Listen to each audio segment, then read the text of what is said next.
Good morning, faithful viewers of Humanitarian Television. It is a special edition of your program, a week review, starting at this point of time. Remember, as usual, the first part of this program is going to do a resume of the news that ran throughout this week. In the first part, and in the second part of this program, a joint presentation, a joint rather bilingual presentation is going to be done with Cedric Jongo, journalist at Ash TV, and myself, Imelda Wafak, with our guest Kajetan Banseka Lukong. He is a senior political officer. With him, we are going to talk about some major conflicts in the world, in Africa, and in Cameroon in particular. In a moment, don't go far. We shall be right back just after this pause.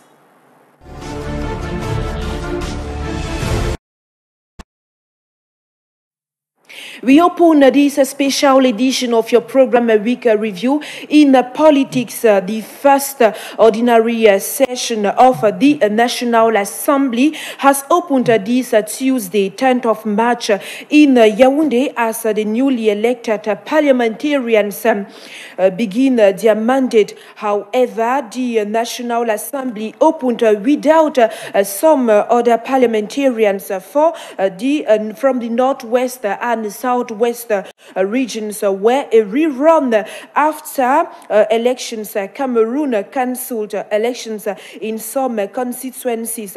About 167 members answered present at the Nguakeli Glass Palace for the session that was chaired by the eldest member, assisted by the two youngest members of the House.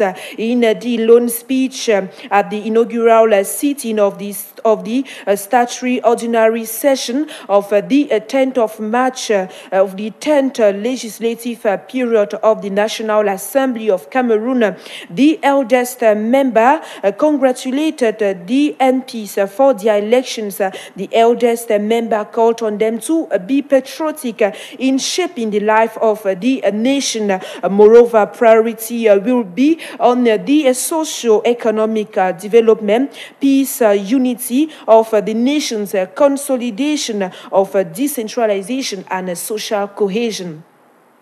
On to health, that was still a part of the news this week. Some members of the Cameroonian security forces are said to have been injured during the International Day celebration in Bamenda. We remind we're already talking of the International Women's Day celebration here in Cameroon. According to Cameroon Infonet, the blaster went off as the Governor Lele Lafrique Chufo delivered a speech at the Bamenda Commercial Avenue Grandstand, where women of all walks of life turned out to celebrate the 35th edition of the International Women's Day. The explosives are believed to have been planted by armed men fighting to make of Cameroon's northwest and southwest regions an independent country.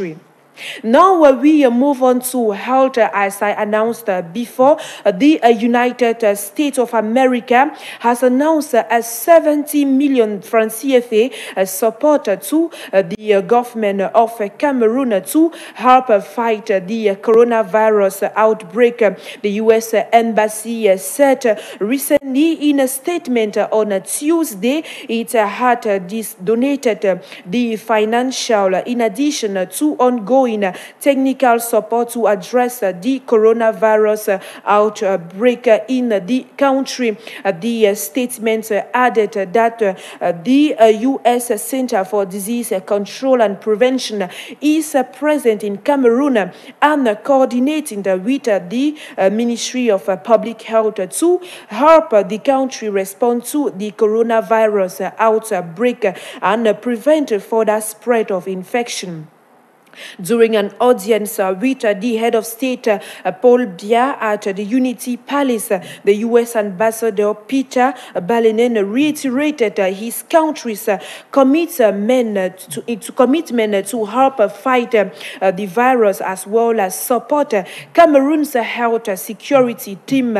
Last weekend, the government of Cameroon confirmed 2 cases of the coronavirus who have all been placed at the isolation unit of the Yaoundé Central Hospital.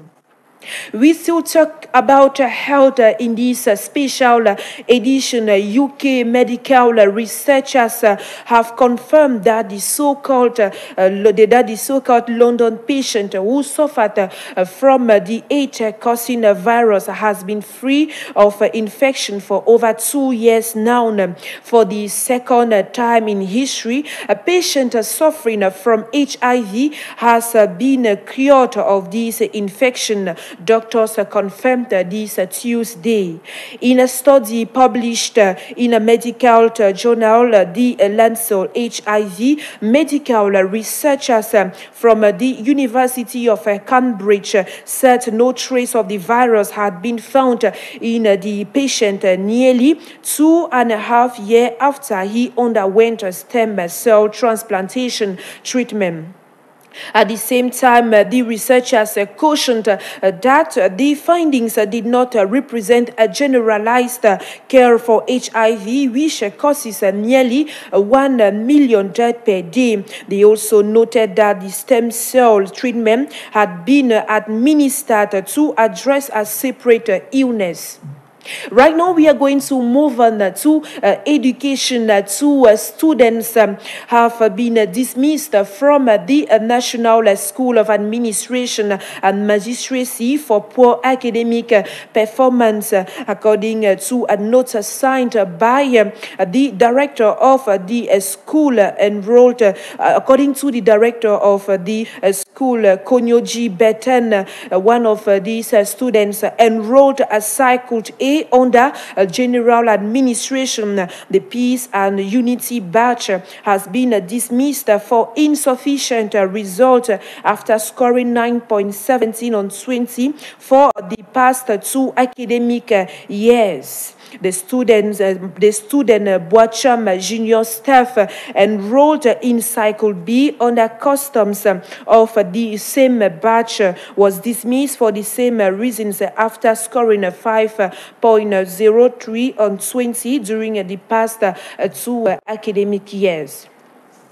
We move on to this World Day. This week, the World Plumbing Day has been celebrated all over the world. The World Plumbing Day has been celebrated this Wednesday, as we announced. It was initiated by the World Plumbing Council as a means of highlighting the important role plumbing plays in the health, safety, and sustainability of our community. The idea was that each 11th of March, people all over the world will pause to reflect on the vital role plumbing plays in preserving their health and way of life. In Yaoundé, events were organized to draw attention to the importance of good plumbing and sanitation.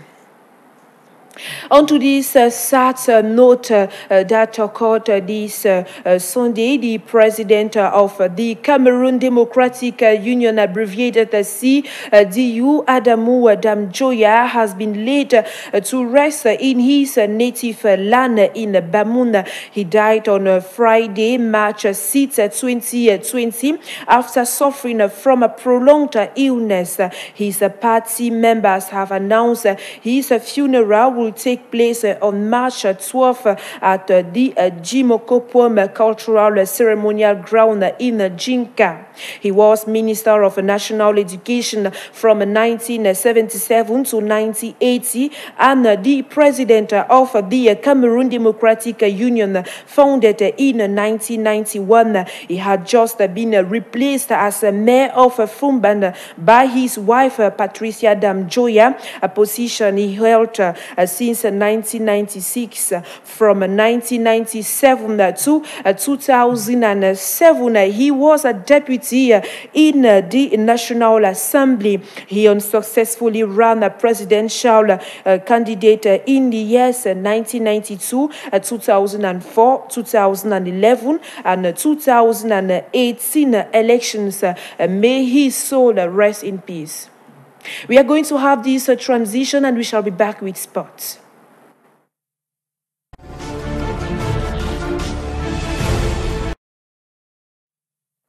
Right now, we are in sports. Zambia have qualified for the 2020 Women's Olympic Game built for Tokyo after clinching the sole automatic ticket from Africa. Bruce Mapwe's ladies defeated Cameroon 2-1 in the second leg of the final round encounter of the African Women's Olympic qualifiers to book their spot on the away goal after a 4-4 aggregate draw. We remind in the first leg in Yaoundé, the indomitable Lionesses and a 3-2 comeback win.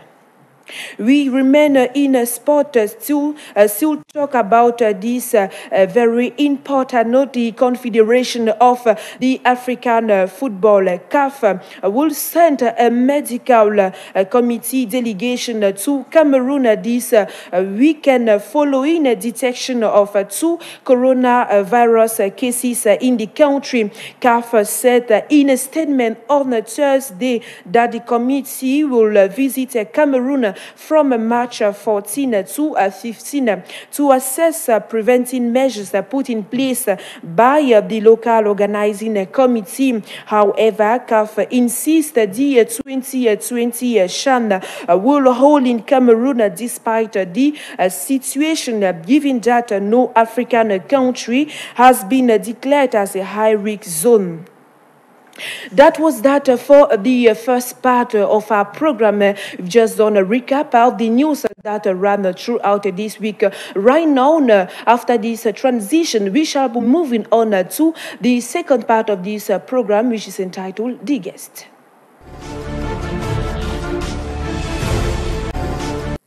Here we are in the second part of this program, as I earlier announced. In our headline, it is a special edition, a joint bilingual presentation that's going to be done by Cedric Jongo, journalist in charge of political and economic news in Ash TV. Good morning, Cedric Jongo. Good morning, Ibelina Wafak, and good morning for all the televiewers. Thank you for coming. And in front of us, our guest, Mr. Kajetan Banseka. He is a senior political officer. He is here with us today. Good morning, sir. Good morning, ma'am. Hope you're doing well. I'm doing okay. Thank you very much. And thanks for the invitation. You're welcome. It's equally a pleasure receiving you here in humanitarian television today. So as we announced earlier, we are going to talk of conflicts in Africa, conflicts particularly here in Cameroon, and we will talk about this conflict. We note the Anglophone crisis that is still ongoing, and when we talk about conflicts in Africa, we talk of notably of the Lake Chad Basin with Boko Haram that is still disturbing these countries. So we would like to know, say you are here with us. It is close to 3 years now that the Anglophone crisis exists.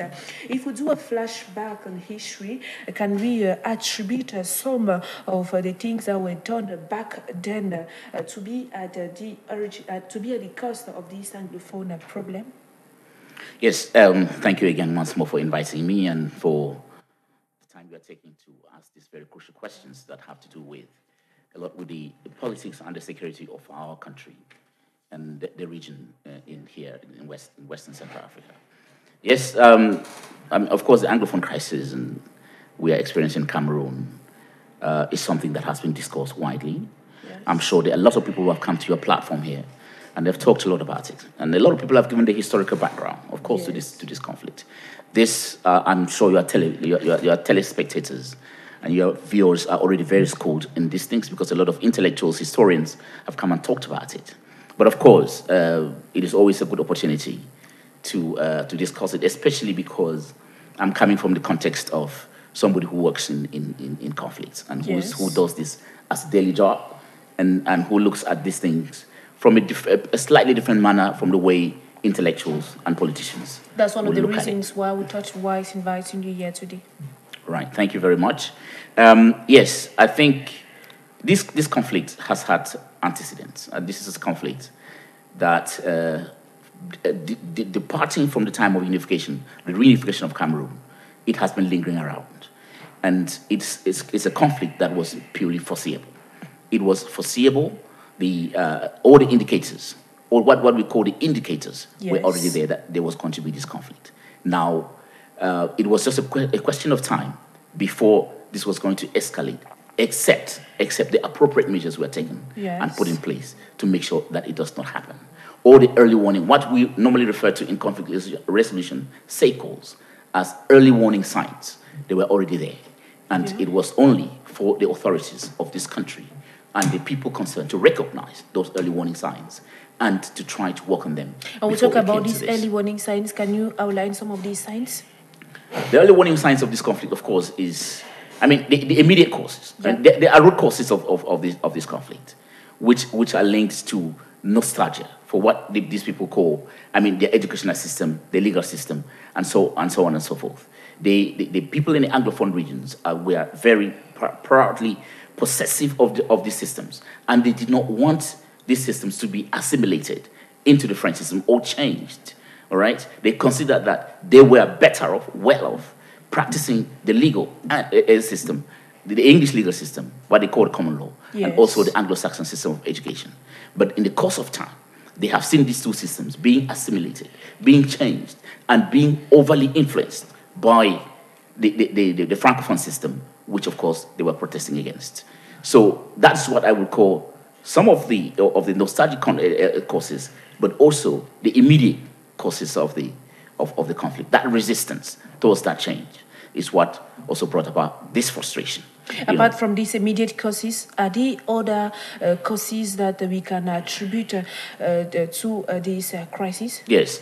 If you listen to the people who are involved in this crisis, they talk a lot about marginalization. Yes. They believe that the English-speaking part of Cameroon is being marginalized. And when we talk about marginalization, it means administratively, economically, and politically. People think that the government, the central government, is overly centralized and that it is taking care mostly of the other regions of Cameroon at the neglect of the English-speaking parts of Cameroon. If you talk about administration, they will tell you, if you go into public office, public service, you see that most of the people are Francophones. If you go into other aspects of public and private life, you see that a lot of people there are also of the so-called Francophone expression. So they feel that politically the government is not as close to them as it's supposed to be. They feel that economically they are being left behind. At the same time, there is a lot of economic activity, a lot of economic productivity that contributes a lot to develop in this country, but they are not getting the benefits of that. That's where the question of marginalization comes in. With the eye of an expert, do you think the Anglophone people were being marginalized or are still being marginalized? You have to take a very sober look at this question and ask yourself, what is the percentage? I mean, if you talk about Anglophones and Francophones in Cameroon, which are, of course, it's colonial heritage. You're answering as an expert right now. Yes. Yeah. If I take a very expert opinion, I would say there is a problem in Cameroon, which is for me is quite general. Now, extrapolating from that, we have 10 regions in Cameroon, and 2 of them are Anglophone. The rest of the 8 are Francophone regions. So naturally, if you went into a certain structure, naturally, Anglophones, if we did proportional representation, if it was a question of proportional representation, naturally Francophones would be more in administration, they would be more in business, they would be more in other aspects of life. Now, are there instances where somebody is being discriminated against by virtue of the fact that they speak English? it is left for individuals to prove. But if you are looking at it in terms of proportionality and proportional representation, I think that it is natural that you are going to find more Francophones in the system than Anglophones.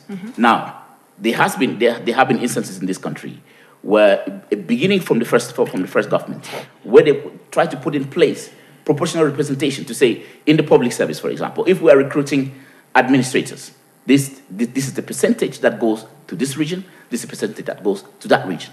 How far that has been implemented, I do not know. But the Anglophones feel that that policy is not proportionate, it's not been well implemented, and they are being disadvantaged by virtue of them speaking that language. It is sometimes up to individuals to prove that. But I believe that it is something that has led to frustration in this community. Surely has led to frustration because we can cite many damages that have been caused as a result of the Anglophone crisis. And we noted the recent event that occurred this Sunday during the International Women's Day celebration during the parade. Surely you are aware of the attack that went on at that site. From this case, can we say this crisis is evaluating or is rather reducing the different measures taken so far in resolving these problems? Have they been up to the task so far? A problem like this attack, which we had last Sunday on the celebration of Women's Day, is a side effect of the conflict. Yeah. It's a side effect, it's a manifestation of the side effects of the conflict. What the people who are taking that kind of action feel is that such an event was not supposed to be happening in the context of the security situation in which we are living in the country. Yes. It is not normal times. It's not business as usual. And it is not normal that at the time when people are living in the bushes, people are living in very desperate, desolate situation, you are organizing something of that magnitude as an International Women's Day in that same place. So those people feel disgruntled. They feel that you are wanting to create an artificial semblance of normality. You want to create a situation where you say everything is normal, we are going on with life as usual. So they want to send a signal to say it is not normal. It is not normal, it's not usual that in the context of this kind of security standoff, you are organizing events like International Women's Day. I think there has also been protests even when it comes to celebrating National Day, when it comes to celebrating the Youth Day, and so on and so forth. So for me, this attack is just a side effect. It is just a way of these people showing things are not normal, and that we are supposed to establish normality first before we get into things like celebration of Women's Day. There are many ways to proceed to actually show they are not happy. Are you thereby saying it was the best way for them to show or to align that they are not happy with this ongoing Anglophone crisis? Well, that is the way they have chosen to show it. If you ask me as an individual, and as somebody whose daily job, like I said, is resolving conflicts, I would say militarism, fighting, killing, was never, and will never be a definitive solution to a conflict, right? Yes. It is not the best way to show your grievances. The best way to show your grievances is not by taking up arms. It's not by trying to blast up a situation like the celebration of the Women's Day. But that is the tactic that they have chosen. And again, like I say, these are the things that come as a result of frustration with a certain system.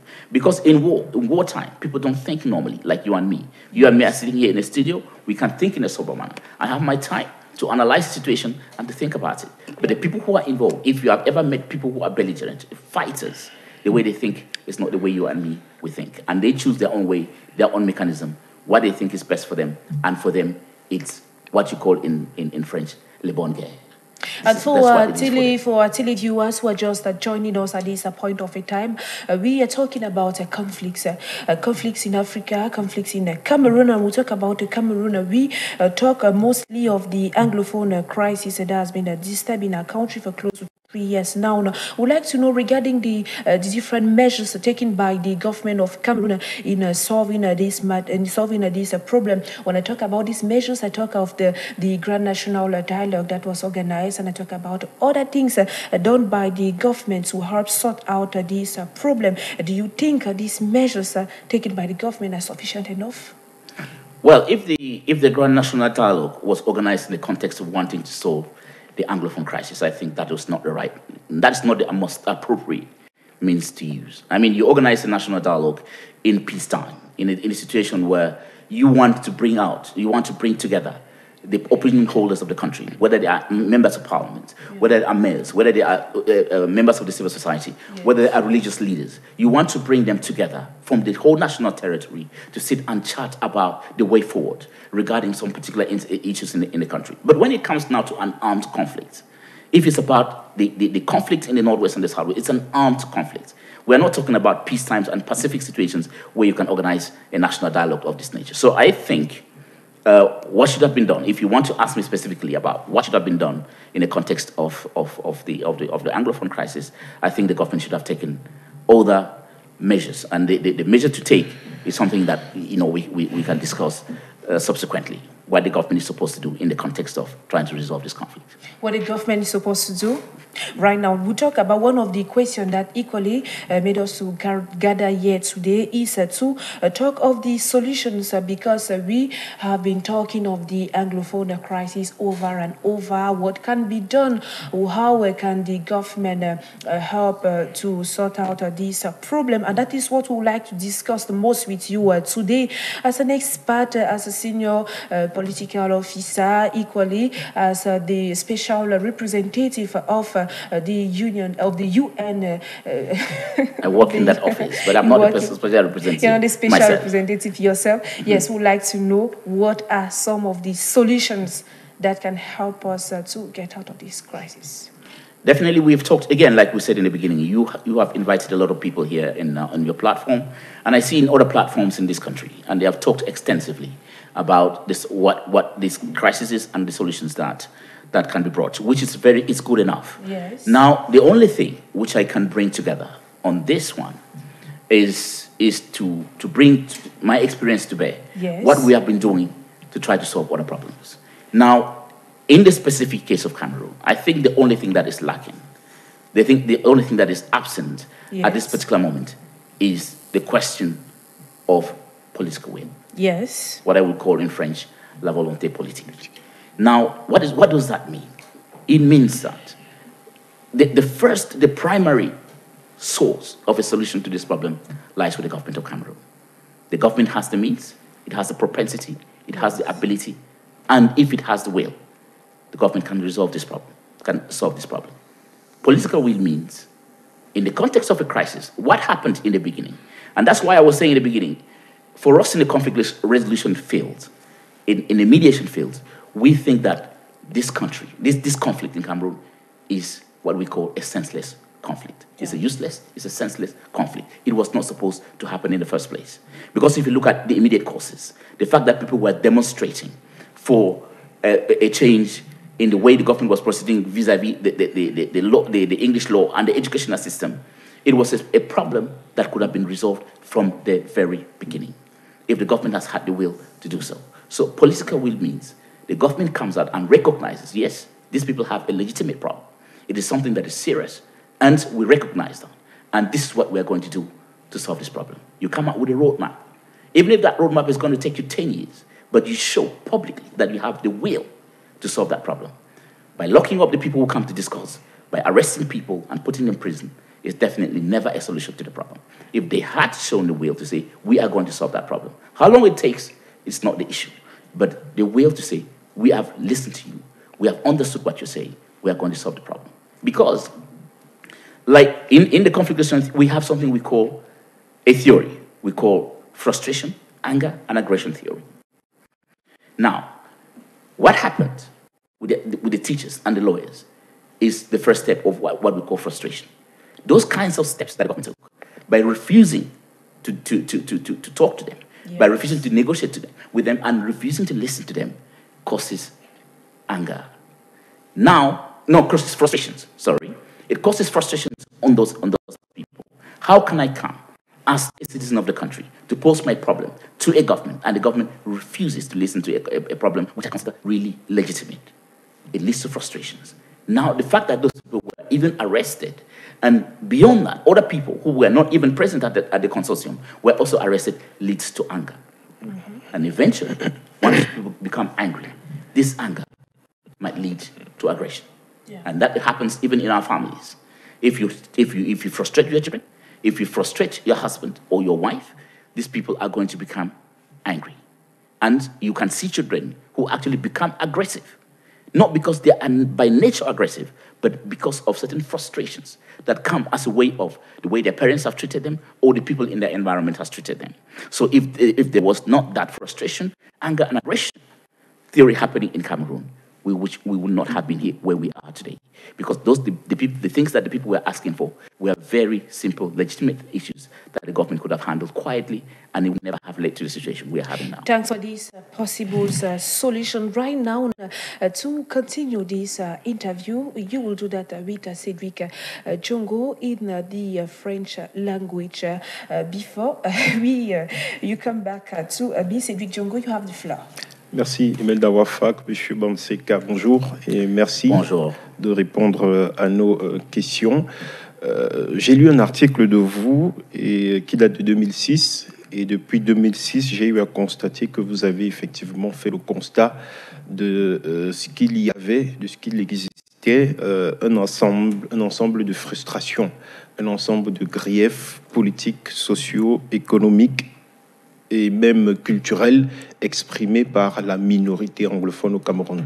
Ces griefs-là, vous les mettiez sous le nom de problèmes anglophones. Alors, pour commencer cet échange, j'aimerais bien vous demander comment est-ce que vous, aujourd'hui, vous définissez le problème anglophone? D'où tire-t-il ses origines et comment est-ce qu'il se manifeste dans l'histoire et même dans l'actualité? Bon, le problème anglophone, c'est... Bon, quand on parle déjà d'un problème anglophone, c'est-à-dire on est en train de faire une distinction entre le français, les francophones et les anglophones. Now, les anglophones, nationalement, sont en minorité dans ce pays, n'est-ce pas?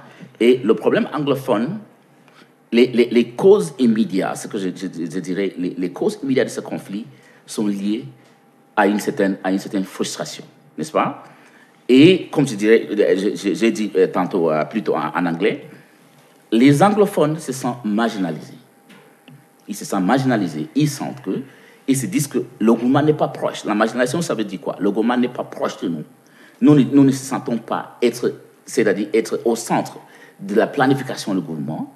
Ils ne nous regardent pas de près quand nous avons des problèmes, que ce soit une représentation au niveau de l'administration, au niveau des institutions publiques, n'est-ce pas? Oui. Et donc, ils se sentent frustrés à cause de ça.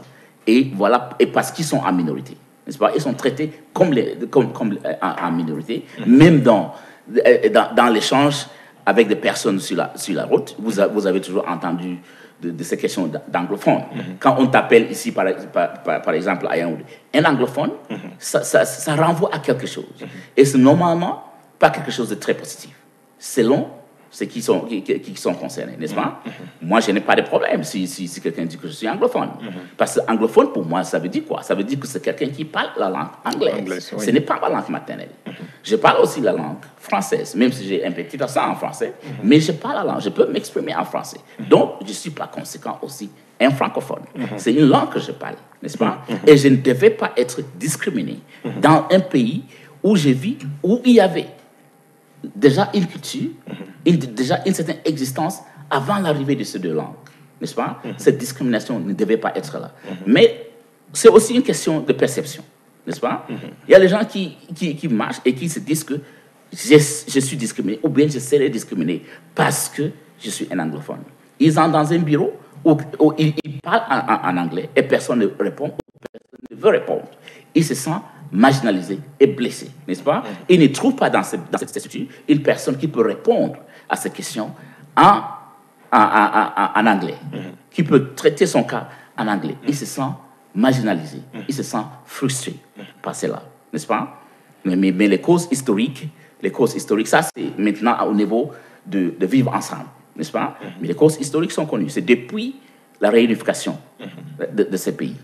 Les anglophones pensent que ce qui était l'accord qui était signé à ce moment n'a pas été respecté.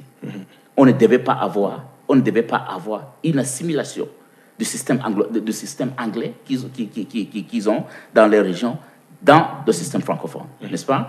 Ils devaient être traités à part. Ils devaient avoir leur administration à part. Ils devaient avoir aussi le système éducatif et le système légal à part. N'est-ce pas? Oui. C'est ce qui était convenu lors de conférences de Fumban, n'est-ce pas? Et il n'y avait pas une question c'est après que la question de la République du Cameroun est venue et on a changé la constitution pour traiter les régions anglophones comme l'ensemble, comme dans l'ensemble. C'est-à-dire les lois, les règles et les principes, c'est maintenant mélangé avec tout le reste. Et ils se sentent frustrés à cause de ça. Ils se sentent marginalisés. Leur culture, que ce soit légal, leur culture en éducation est en train d'être écartée.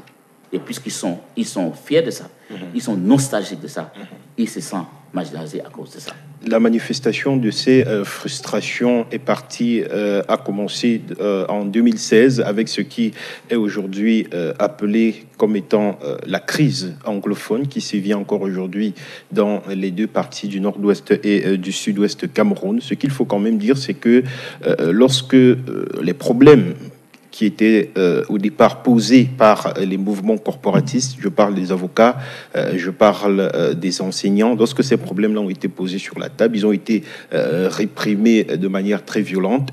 Il y a également ce discours qui visait à dénier aux anglophones le problème que vous êtes en train de leur prêter aujourd'hui. Il y avait par exemple des personnes qui ont estimé qu'il n'y avait pas de problème anglophone en tant que tel. Il y avait des personnes qui estimaient que les problèmes soulevés par là étaient les mêmes problèmes que l'on rencontre dans l'ensemble du pays et donc ne devait pas être catalogué dans les seules régions anglophones du Cameroun.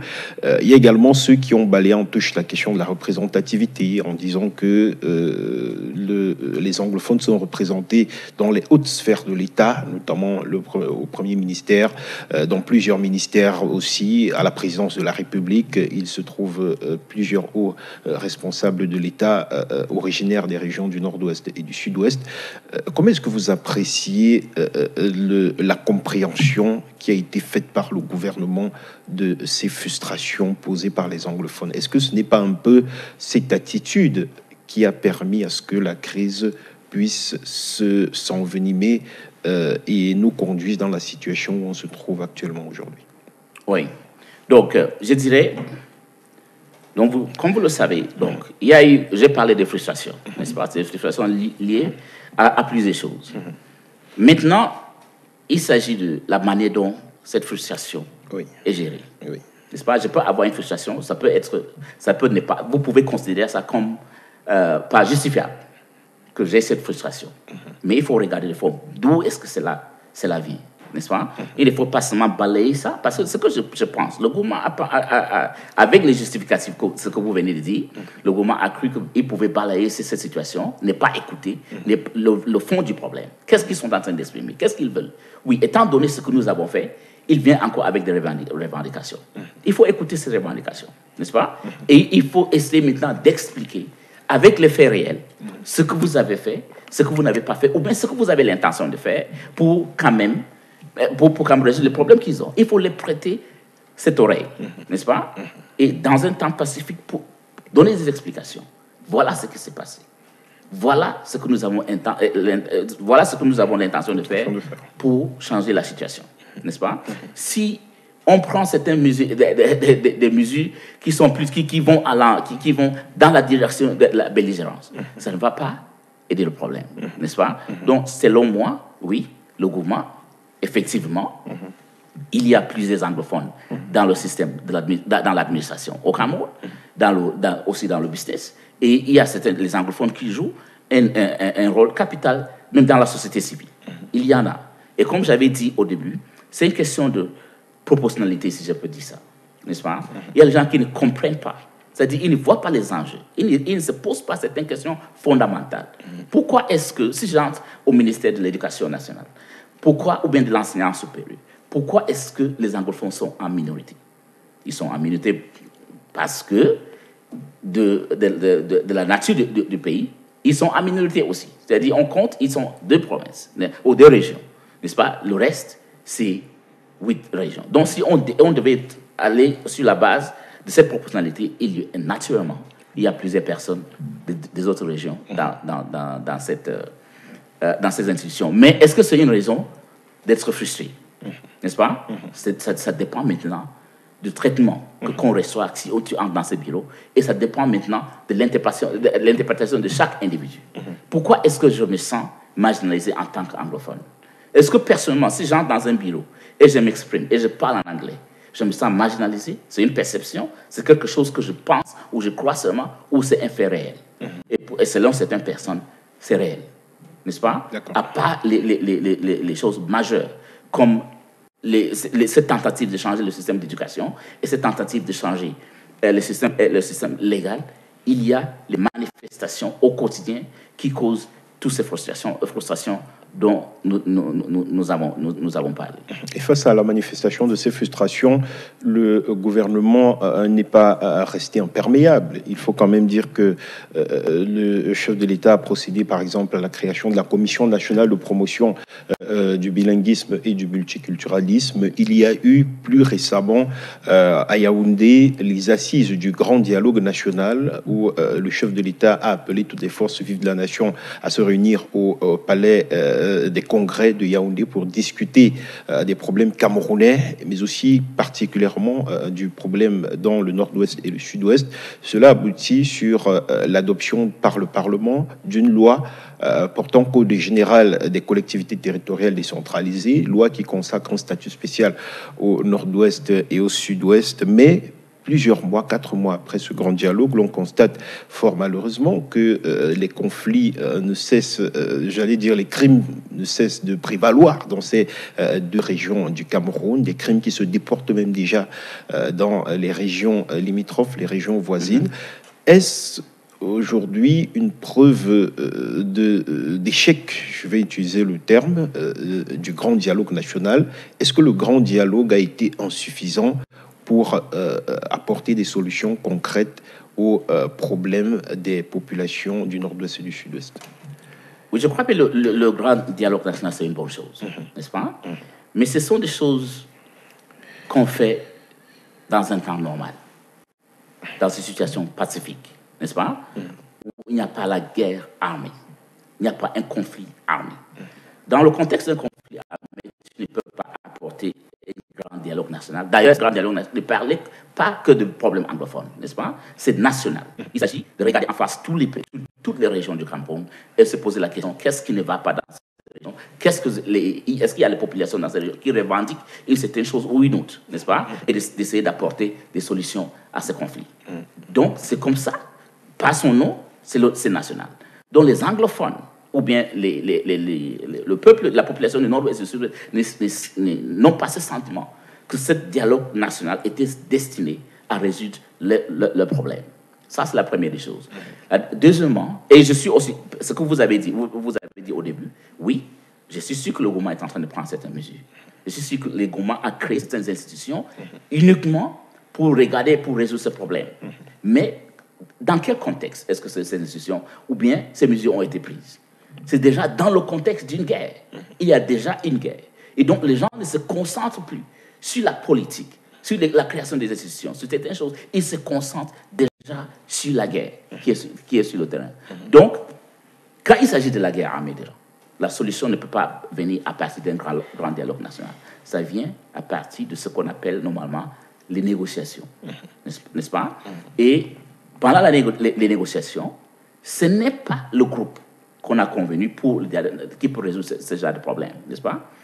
Nous avons l'habitude de dire dans notre cercle de la médiation des négociations, quand tu veux résoudre un conflit d'un tel ambigu, il y a des personnes clés, ce qu'on appelle en anglais les critical mass. Voilà les personnes que tu invites et tu parles avec eux. Tu peux appeler les membres du Parlement, tu peux appeler les évêques, tu peux appeler les activistes de la société civile. Mais est-ce que ce sont ces personnes qui peuvent apporter des solutions à un conflit armé? Où sont les belligérants? Est-ce qu'ils se sentent que ces personnes que vous avez invitées les représentent? Est-ce que ces personnes représentent leurs revendications? Ça, c'est maintenant un conflit armé. Si c'était une situation politique, une situation sociétale, une situation qui a fait avec la religion ou autre chose, on peut gérer ça de cette manière. Mais vous avez des belligérants, les gens qui portent des armes, n'est-ce pas? Et ce n'est plus une question d'aborder, ce n'est pas une chose d'aborder la question d'une manière globale. C'est spécifique. Il s'agit de résoudre un conflit. Donc, un conflit, ça se résout comment? Bon, le gouvernement a décidé d'envoyer les militaires pour combattre ceux qui ont pris les armes. Mais la question qui devait être posée, pourquoi est-ce qu'ils ont pris des armes? Est-ce que c'était ça leur intention? Est-ce qu'ils ont toujours voulu, dès le début, de prendre les armes et combattre l'armée? Non, ce n'était pas le cas. Je me souviens, en 2016, quand j'étais ici au Cameroun, j'ai parlé avec mon frère, je lui ai dit, ce que tu vois ici, ce qui se passe au Cameroun, après un an, tu peux compter, à partir d'aujourd'hui, après un an, on ne va plus parler de ce qui a fait, de la démonstration. On ne va plus parler du fait que les enfants ne vont pas à l'école. On ne va plus parler du fait que les marchés et autres activités économiques sont fermés. On va compter les morts dans ce pays. Il m'a dit non, c'est impossible. Ça ne peut pas arriver. Parce que nous avons seulement des revendications, nous n'avons pas des armes. On ne peut pas combattre contre un gouvernement. Je lui ai dit, ma réponse était claire.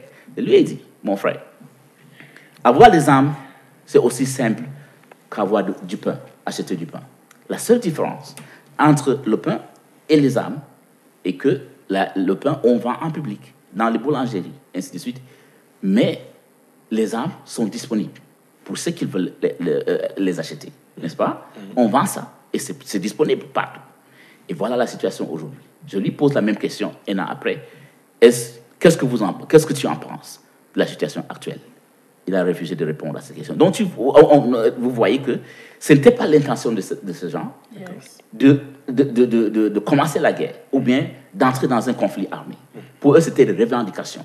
Donc, si on avait bien géré ça à l'époque, ça n'allait pas arriver à ce niveau là où nous sommes. Mais il y a encore toujours l'espoir. On peut toujours le faire. Ce n'est pas trop tard. Et parlant des belligérants, il y a par exemple le président de la République autoproclamé d'Ambazoni, qui est aujourd'hui enfermé à la prison centrale de Yaoundé. Nos confrères du quotidien Le Messager lui ont accordé, il a accordé une interview à nos confrères du quotidien Le Messager plus tôt dans la semaine. Et dans cette interview, il se dit ouvert à un dialogue à la seule condition qu'on ait des médiateurs neutres. On se rappelle qu'en tant que médiateur neutre, il avait par exemple évoqué le cas de l'Organisation des Nations Unies, et des observateurs comme venant de la Grande-Bretagne et de la France. Vous qui êtes un fonctionnaire des Nations Unies, comment est-ce que l'ONU procède pour intervenir dans ce type de situation? Évidemment, c'est une question qui préoccupe les Nations Unies. Elle a préoccupé les Nations Unies pendant très longtemps. Mais nous avons eu une situation où certains États membres, certains membres du Conseil de sécurité ont empêché qu'on mentionne même le cas du Cameroun.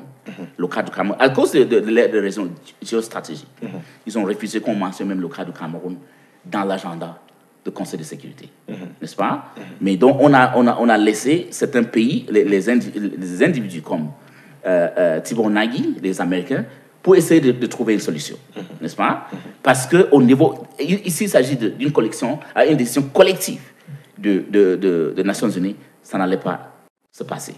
Donc, ils ont essayé ce qu'ils ont essayé. Ça n'a pas encore abouti. Cela n'a pas encore abouti à une solution concrète. Il y a toujours la guerre. Maintenant, qu'est-ce qu'il y a lieu à faire? Je suis d'accord avec ce que M. Tabi Sissoko est en train de dire. Dans ce contexte où nous sommes, voilà ce que nous avons besoin. Et c'est là qu'on va finir. On peut continuer. On peut continuer à laisser l'armée dans les deux régions. Mais ce n'est pas ça qui va résoudre le problème. Même après 20 ans, nous avons des centaines de cas pour prouver cela. Dans le monde, il y a eu des conflits pendant longtemps. Il y a eu des pertes humaines et en nature et autre chose. Mais ils ont toujours fini par la médiation et par les négociations. Et pour que ça soit équitable, il faut qu'il y ait une personne neutre qui vient de l'extérieur.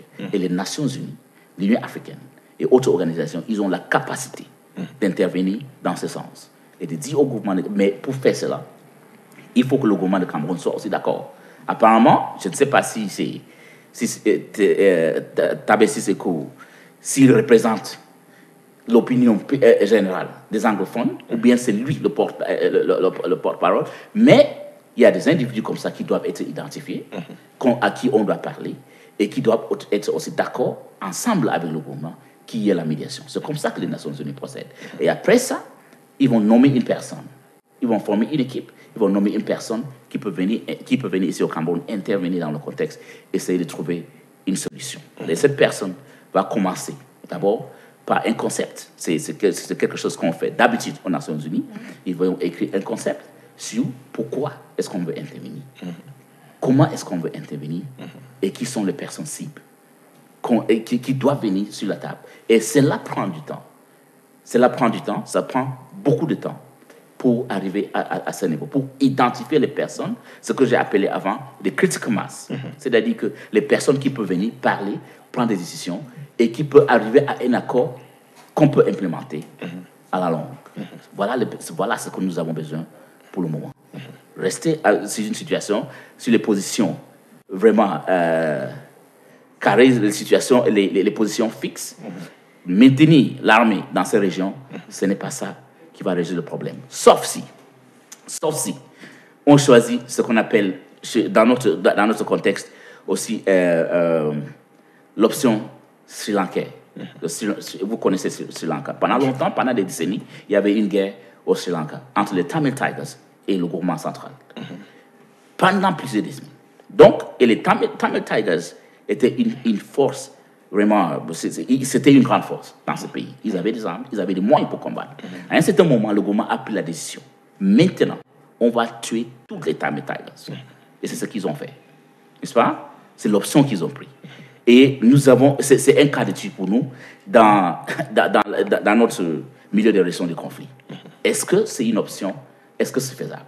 Mais il faut voir, certes, le conflit est fini, mais il faut voir les conséquences de cette option sri-lankaise. Oui, je vais vous poser ma dernière question, qui est une question à deux volets. Premièrement, dans cette même interview, Sissoko Ayuk Tabe évoque le terme génocide, qui n'est pas que repris par lui, il est repris également par d'autres hommes politiques dans le pays qui crient à un génocide contre les anglophones. Est-ce qu'on peut parler de génocide dans le cas du Cameroun? Et puis deuxièmement, vous avez beaucoup travaillé, vous travaillez même encore au niveau du Soudan, et ce qu'on peut constater déjà, c'est que la situation est en train de s'améliorer de ce côté-là. Qu'est-ce qu'il faut pour le cas du Cameroun, pour que l'on n'aboutisse peut-être pas, comme au Soudan, à une séparation, à un référendum d'autodétermination où le pays sera peut-être obligé de se séparer? Est-ce que le cas soudanais peut être pris comme un cas d'école pour le Cameroun? Oui. Donc, parlons on parle d'abord du terme génocide. Génocide, oui. Génocide, n'est-ce pas? Donc, ce qui se passe au Cameroun. Dans le système des Nations Unies, nous avons une définition de ce qu'on appelle le génocide, n'est-ce pas? Génocide, ça veut dire quoi? C'est quelque chose qui est... Quand on dit de génocide, c'est des tueries, oui, certes, mais pour que ça soit génocide, dans le sens des Nations Unies, ça doit être ciblé, planifié et systématique, n'est-ce pas? C'est-à-dire, c'est ciblé, je te cible. Même si je viens ici dans cet environnement, ce n'est pas vous deux que je vais éliminer. Je te cible parce que je vous cible parce que vous appartenez à un certain groupe ethnique, vous appartenez à un certain parti politique, vous parlez une certaine langue et vous avez une certaine orientation sexuelle, culturelle, historique, je ne sais pas quoi. Voilà ce qu'on appelle génocide, dans le sens des Nations Unies, n'est-ce pas? Donc, si on peut on peut réunir tous ces éléments dans le conflit anglophone ou dans le conflit au nord-ouest, au sud-ouest, bon, ceux qui sont capables de réunifier tous ces éléments peuvent appeler ça génocide. Mais dans le contexte des Nations Unies, ce n'est pas encore à ce niveau. Parce que toutes ces choses, même s'il y a des semblables, il faut prouver que cela a été le cas, que cette situation a été, c'est ciblé, c'est systématique, ok? Et il y a un plan, il y a des gens qui se sont assis quelque part pour dire ça et pour prendre cette décision. Voilà. Mais ça reste les crimes contre l'humanité. Tuer une personne, que ce soit une personne ou deux personnes, c'est un crime. n'est-ce pas? Et c'est comme ça, si moi, personnellement, je peux définir ce conflit. Ça, c'est un crime contre l'humanité. Si je veux faire ça d'une manière pas émotionnelle, n'est-ce pas? Oui. Je veux dire, c'est un crime. Si je parle maintenant en tant que quelqu'un qui fait la médiation, les résolutions de conflit, c'est un crime. Et c'est grave, c'est assez grave. Oui. Le nombre de personnes que nous avons qui ont perdu la vie, c'est-à-dire le fait que les enfants ne vont pas à l'école, ça, ce sont des crimes contre la fermeture des écoles, n'est-ce pas? La fermeture presque des activités économiques qui apportent le suivi aux gens, ça, ce sont les crimes contre l'humanité, n'est-ce pas? Et ces crimes ont aussi un poids en ce qui concerne le droit international, n'est-ce pas? Oui. Et sur la solution politique pour ce qui est du Sud-Soudan. Bon, vous savez déjà, le Soudan du Sud est depuis presque 20 ans aujourd'hui un pays indépendant, n'est-ce pas? Et c'est aussi le résultat d'une guerre, n'est-ce pas? D'un conflit armé qui a eu lieu pendant 21 ans.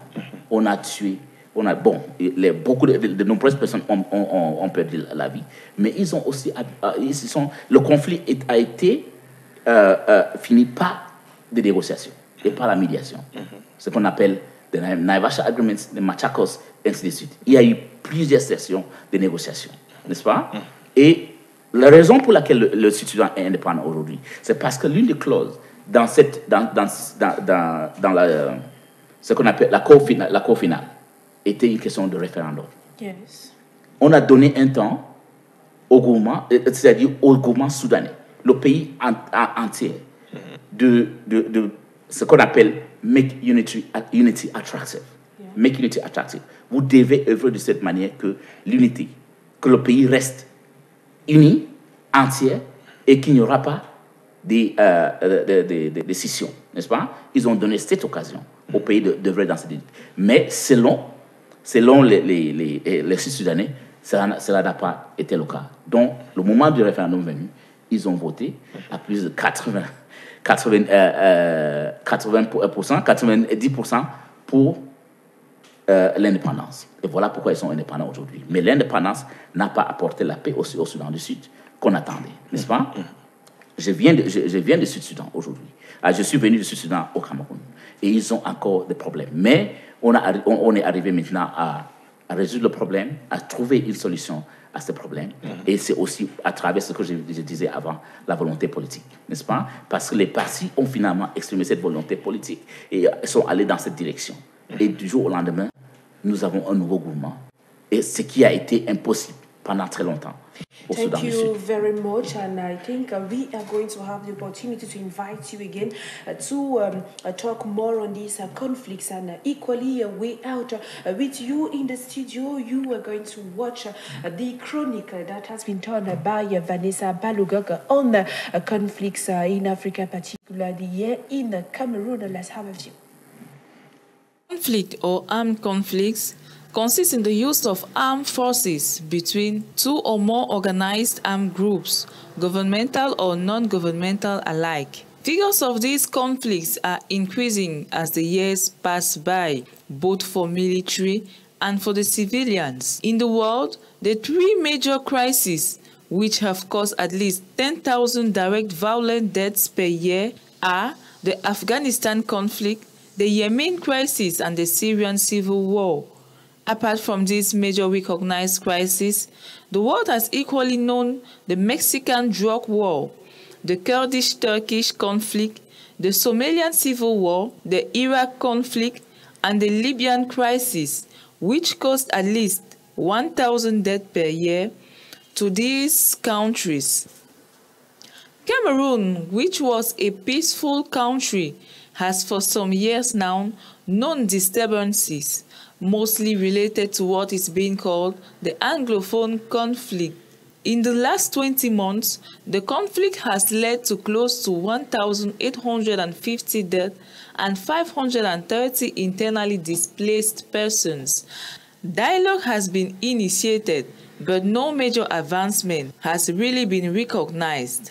Should we say the separatists are not receptive to the government's efforts, we cannot assure that the recent attacks which occurred on the 8th March in Galim and Bamenda clearly tells us more needs to be done, as during this attack, 8 Cameroonians, of which 2 military officials, lost their lives. Will this crisis come to an end in the country? Big question. The when and the how, we don't know. And all we know is that we are so tired of seeing our citizens lose their lives for political issues which certainly have nothing to do with them.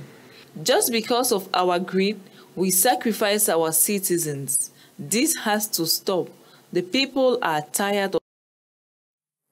Will this crisis come to an end? That is a major question that we answered here with our guest today, who is still present in this studio. Right now, we are going to move on to the last but not the least rubric of our program, which is entitled No Comment, a rubric that makes you smile, a rubric that makes you to laugh, or at times even makes you cry. Let's watch.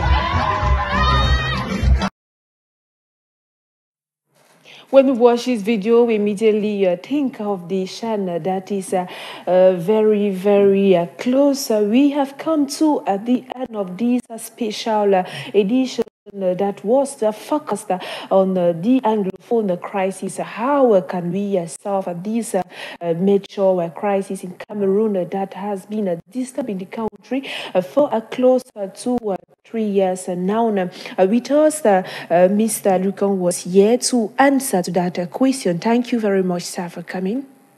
It's my pleasure. Thank you very much for inviting me. Equally, thank you, Cedric Jongo, for participating in this program. Thank you to have invited me for this important program. We thank equally Dieu-Béni Bangala. We equally thank Vanessa Balogok. We thank William Kamga. We equally thank Jenny. We thank Christian Tamo, an entire team of Humanitarian Television for their participation in this program. Remember, it is being broadcasted every Saturday when it is 10:30 a.m. and equally rebroadcasted every Sunday at exactly 1 p.m. See you next Saturday with the same pleasure. Have a nice weekend.